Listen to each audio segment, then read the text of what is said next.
شروع اللہ کے نام سے جو سب پر مہربان ہے، بہت مہربان ہے۔ ایک مانگنے والے نے وہ عذاب مانگا ہے جو کافروں پر آنے والا ہے، کوئی نہیں ہے جو اسے روک سکے۔ وہ اللہ کی طرف سے آئے گا جو چڑھنے کے تمام راستوں کا مالک ہے۔ فرشتے اور روح القدس اس کی طرف ایک ایسے دن میں چڑھ کر جاتی ہیں جس کی مقدار 50,000 سال ہے۔ لہٰذا تم خوبصورتی کے ساتھ صبر سے کام لو۔ یہ لوگ اسے دور سمجھ رہے ہیں اور ہم اسے قریب دیکھ رہے ہیں۔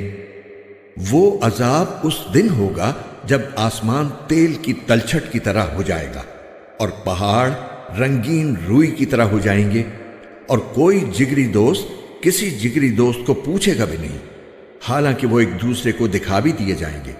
مجرم یہ چاہے گا کہ اس دن کے عذاب سے چھوٹنے کے لیے اپنے بیٹے فدیے میں دے دے، اور اپنی بیوی اور اپنا بھائی اور اپنا وہ خاندان جو اسے پناہ دیتا تھا، اور زمین کے سارے باشندے، پھر ان سب کو فدیے میں دے کر اپنے آپ کو بچا لے۔ لیکن ایسا ہرگز نہیں ہو سکے گا۔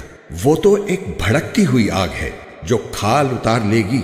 ہر اس شخص کو بلائے گی جس نے پیٹ پھیر کر منہ موڑا ہوگا اور مال اکٹھا کیا ہوگا، پھر اسے سینت سینت کر رکھا ہوگا۔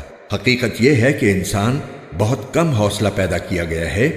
جب اسے کوئی تکلیف پہنچتی ہے تو وہ گھبرا جاتا ہے، اور جب اس کے پاس خوشحالی آتی ہے تو بہت بخیل بن جاتا ہے۔ مگر وہ نمازی ایسے نہیں ہیں جو اپنی نماز کی ہمیشہ پابندی کرتے ہیں اور جن کے مال و دولت میں ایک متعین حق ہے، سوالی اور بے سوالی کا، اور جو روز جزا کو برحق مانتے ہیں، اور جو اپنے پروردگار کے عذاب سے سہمے رہتے ہیں۔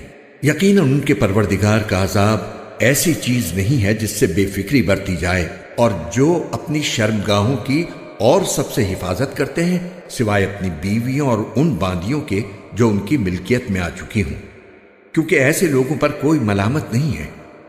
البتہ جو لوگ ان کے علاوہ کوئی اور طریقہ اختیار کرنا چاہیں وہ حد سے گزرے ہوئے لوگ ہیں، اور جو اپنی امانتوں اور عہد کا پاس رکھنے والے ہیں، اور جو اپنی گواہیاں ٹھیک ٹھیک دینے والے ہیں، اور جو اپنی نماز کی پوری حفاظت کرنے والے ہیں، وہ لوگ ہیں جو جنتوں میں عزت کے ساتھ رہیں گے۔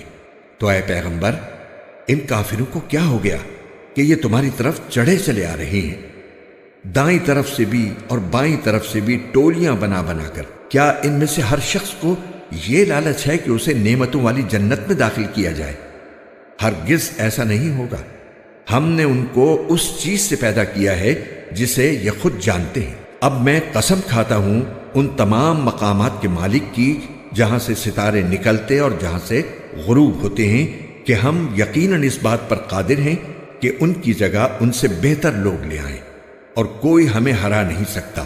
لہٰذا تم انہیں چھوڑ دو کہ یہ اپنی بیہودہ باتوں میں منہمک اور کھیل کود میں پڑے رہیں، یہاں تک کہ اپنے اس دن سے جا ملیں جس کا ان سے وعدہ کیا جا رہا ہے، جس دن یہ جلدی قبروں سے اس طرح نکلیں گے جیسے اپنے بتوں کی طرف دوڑے جا رہی ہوں۔ ان کی نگاہیں جھکی ہوئی ہوں گی، ذلت ان پر چھائی ہوئی ہوگی۔ یہ وہی دن ہوگا جس کا ان سے وعدہ کیا جا رہا ہے۔ شروع اللہ کے نام سے جو سب پر مہربان ہے، بہت مہربان ہے۔ قاف۔ قرآن مجید کی قسم، ان کافروں نے پیغمبر کو کسی دلیل کی وجہ سے نہیں جھٹلایا، بلکہ انہوں نے اس بات پر حیرت کا اظہار کیا ہے کہ کوئی آخرت سے ڈرانے والا خود انہی میں سے کیسے آ گیا۔ چنانچہ ان کافروں نے یہ کہا ہے کہ یہ تو بڑی عجیب بات ہے، بھلا کیا جب ہم مر کھپ جائیں گے اور مٹی ہو جائیں گے اس وقت ہمیں پھر زندہ کیا جائے گا؟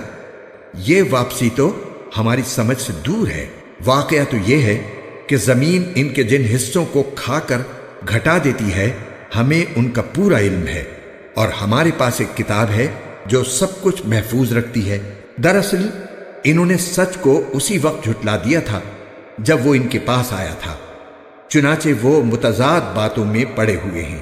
بھلا کیا انہوں نے اپنے اوپر آسمان کو نہیں دیکھا کہ ہم نے اسے کیسے بنایا ہے، اور ہم نے اسے خوبصورتی بخشی ہے، اور اس میں کسی قسم کے رخنے نہیں ہیں، اور زمین ہے کہ ہم نے اسے پھیلا دیا ہے، اور اس میں پہاڑوں کے لنگر ڈال دیے ہیں، اور اس میں ہر طرح کی خوشنما چیزیں اگائی ہیں، تاکہ وہ اللہ سے لو لگانے والے ہر بندے کے لیے بصیرت اور نصیحت کا سامان ہو۔ اور ہم نے آسمان سے برکتوں والا پانی اتارا، پھر اس کے ذریعے باغات اور وہ اناج کے دانے اگائے جن کی کٹائی ہوتی ہے، اور کھجور کے اونچے اونچے درخت جن میں تہ بر تہ خوشے ہوتے ہیں، تاکہ ہم بندوں کو رزق عطا کریں۔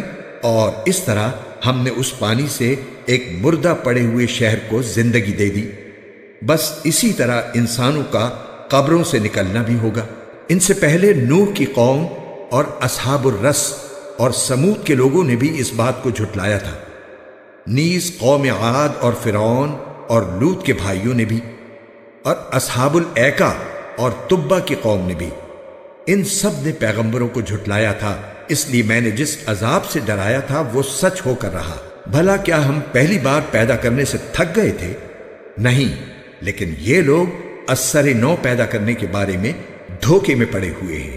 اور حقیقت یہ ہے کہ ہم نے انسان کو پیدا کیا ہے، اور اس کے دل میں جو خیالات آتے ہیں ان تک سے ہم خوب واقف ہیں، اور ہم اس کی شہرت سے بھی زیادہ اس کے قریب ہیں۔ اس وقت بھی جب اعمال کو لکھنے والے دو فرشتے لکھ رہے ہوتے ہیں، ایک دائیں جانب اور دوسرا بائیں جانب بیٹھا ہوتا ہے، انسان کوئی لفظ زبان سے نکال نہیں پاتا مگر اس پر ایک نگراں مقرر ہوتا ہے، ہر وقت لکھنے کے لیے تیار۔ اور موت کی سختی سچ مچ آنے ہی والی ہے۔ اے انسان، یہ وہ چیز ہے جس سے تو بدکتا تھا، اور سور پھونکا جانے والا ہے۔ یہ وہ دن ہوگا جس سے ڈرایا جاتا تھا، اور ہر شخص اس طرح آئے گا کہ اس کے ساتھ ایک ہانکنے والا ہوگا اور ایک گواہی دینے والا۔ حقیقت یہ ہے کہ تو اس واقعے کی طرف سے غفلت میں پڑا ہوا تھا، اب ہم نے تجھ سے وہ پردہ ہٹا دیا ہے جو تجھ پر پڑا ہوا تھا، چنانچہ آج تیری نگاہ خوب تیز ہو گئی ہے۔ اور اس کا ساتھی کہے گا کہ یہ ہے وہ اعمال نامہ جو میرے پاس تیار ہے۔ حکم دیا جائے گا کہ تم دونوں ہر اس شخص کو جہنم میں ڈال دو جو کٹر کافر اور حق کا پکا دشمن تھا، جو دوسروں کو بھلائی سے روکنے کا عادی، بے حد زیادتی کرنے والا اور حق بات میں شک ڈالنے والا تھا، جس نے اللہ کے ساتھ کسی اور کو معبود بنا رکھا تھا، لہٰذا اب تم دونوں اسے سخت عذاب میں ڈال دو۔ اس کا ساتھی کہے گا کہ اے ہمارے پروردگار، میں نے اسے گمراہ نہیں کیا تھا، بلکہ یہ خود ہی پرلے درجے کی گمراہی میں پڑا ہوا تھا۔ اللہ تعالیٰ کہے گا کہ تم میرے سامنے جھگڑے نہ کرو، اور میں تو پہلے ہی تمہارے پاس عذاب کی دھمکی بھیج چکا تھا۔ میرے سامنے وہ بات بدلی نہیں جا سکتی، اور میں بندوں پر کوئی ظلم کرنے والا نہیں ہوں۔ وہ وقت یاد رکھو جب ہم جہنم سے کہیں گے کہ کیا تو بھر گئی، اور وہ کہے گی کہ کیا کچھ اور بھی ہے، اور پرہیزگاروں کے لیے جنت اتنی قریب کر دی جائے گی کہ کچھ بھی دور نہیں رہے گی، اور کہا جائے گا کہ یہ ہے وہ چیز جس کا تم سے یہ وعدہ کیا جاتا تھا کہ وہ ہر اس شخص کے لیے ہے جو اللہ سے خوب لو لگائے ہوئے ہو اور اپنی نگرانی رکھنے والا ہو، جو خدائے رحمان سے اسے دیکھے بغیر ڈرتا ہو اور اللہ کی طرف رجوع ہونے والا دل لے کر آئے۔ تم سب اس میں سلامتی کے ساتھ داخل ہو جاؤ، وہ دن ابدی زندگی کا دن ہوگا۔ ان جنتیوں کو وہ سب کچھ ملے گا جو وہاں وہ چاہیں گے، اور ہمارے پاس کچھ اور زیادہ بھی ہے۔